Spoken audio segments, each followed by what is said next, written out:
بسم اللہ الرحمن الرحیم۔ ٹیل پوائنٹ کے ناظرین السلام علیکم۔ ایک نوجوان نے درویش سے دعا کرنے کو کہا۔ درویش نے نوجوان کے کاندھے پر ہاتھ رکھا اور بڑے جذب سے دعا دی، اللہ تجھے آسانیاں بانٹنے کی توفیق عطا فرمائے۔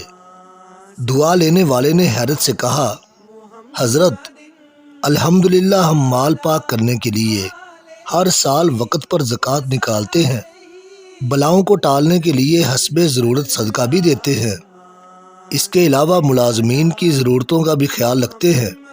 ہمارے کام والی کا ایک بچہ ہے جس کی تعلیم کا خرچہ ہم نے اٹھا رکھا ہے، اللہ کی توفیق سے ہم تو کافی آسانیاں بانٹ چکے ہیں۔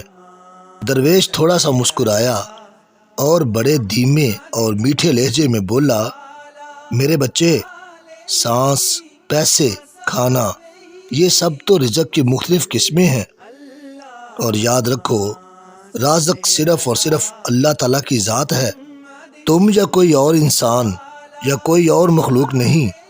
تم جو کر رہے ہو اگر یہ سب کرنا چھوڑ بھی دو تو اللہ تعالیٰ کی ذات یہ سب فقط ایک ساتھ میں سب کو عطا کر سکتی ہے۔ اگر تم یہ کر رہے ہو تو اپنے اشرف المخلوقات ہونے کی ذمہ داری ادا کر رہے ہو۔ درویش نے نرمی سے اس کا ہاتھ اپنے ہاتھوں میں لیا اور پھر بولا، میرے بچے، آؤ میں تمہیں سمجھاؤں کہ آسانیاں بانٹنا کسے کہتے ہیں۔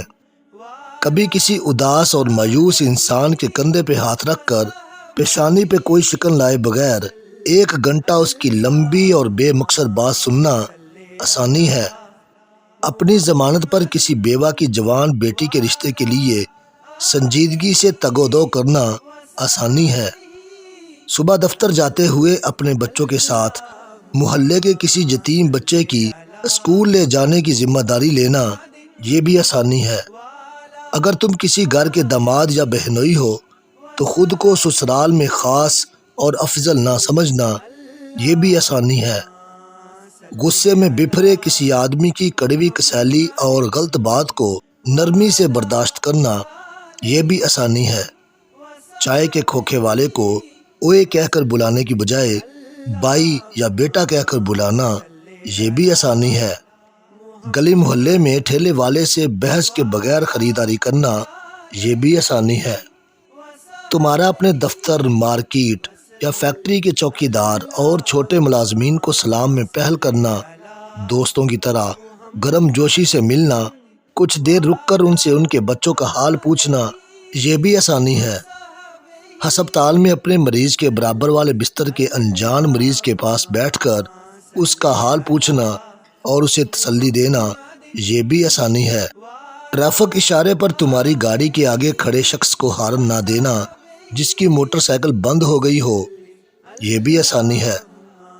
درویش نے حیرت میں ڈوبے نوجوان کو شفقت سے سر پر ہاتھ پھیرا اور سلسلہ کلام جاری رکھتے ہوئے دوبارہ متوجہ کرتے ہوئے کہا، بیٹا جی، تم آسانی پھیلانے کا کام گھر سے کیوں نہیں شروع کرتے؟ آج واپس جا کر باہر دروازے کی گھنٹی صرف 1 مرتبہ دے کر دروازہ کھلنے تک انتظار کرنا۔ آج سے باپ کی ڈانٹ ایسے سننا جیسے موبائل پر گانے سنتے ہو۔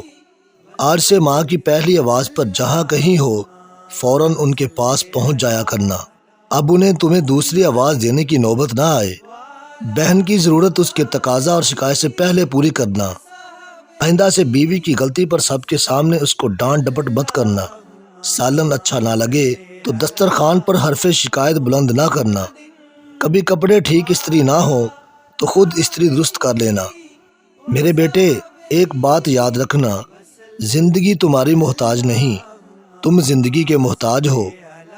منزل کی فکر چھوڑو، اپنا اور دوسروں کا راستہ آسان بناؤ، انشاءاللہ تعالی منزل خود ہی مل جائے گی۔ اللہ تعالیٰ سے دعا ہے کہ ہم سب کو آسانیاں بانٹنے کی توفیق عطا فرمائے، آمین یا رب العالمین۔